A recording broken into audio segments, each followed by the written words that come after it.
Greetings, YouTube. I've spoken in the past about how I feel corporate America is failing miserably to uphold their end of the tax burden in America. Over the last 30 or 40 years, the corporate America has cut its tax payments down to approximately 19% from, I believe, a high of 38%. So, even though their profits are much greater now than they were then, they pay half as much in taxes. Guess where that tax burden they aren't picking up ends up? That's right, folks. On the shoulders of the middle class. But that's okay, because corporate America has convinced the conservative politicians of America that they need this situation as it is. And that convincing has been extremely assisted with endless bribes paid year after year to conservative politicians who always have their hand out, ready, willing, and able to take any amount of money that the businesses are willing to stick into them. But think about the deal they get.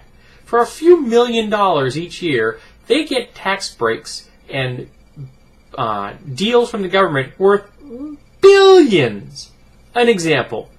Last year, GE made $14.2 billion worldwide. $5.1 billion of that was here made in the United States. So they earned $5.1 billion of profit off of America. How many taxes did they pay last year? Zero.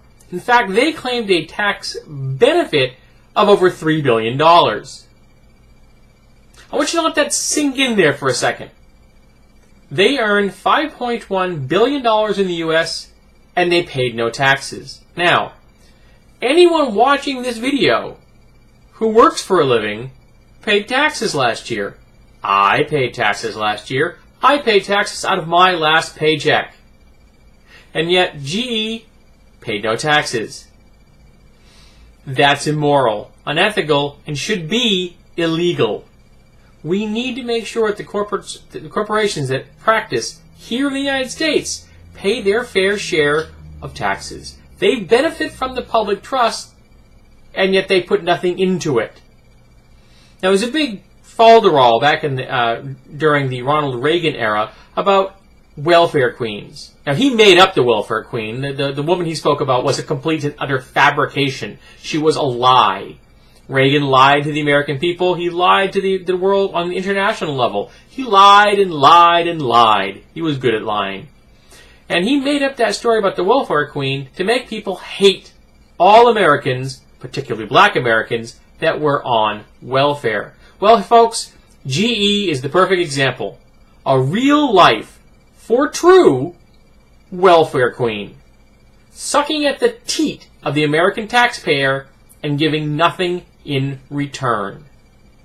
We need to stop these people, and we need to stop them now with extreme prejudice. We need to start yanking their profits out of their pockets and putting them into the public coffers where they belong. Because this is not the first year GE has done this kind of thing. It will not be the last unless we stop them. Because, mark my word, next year, the American taxpayer, once again, will be made to look like fools.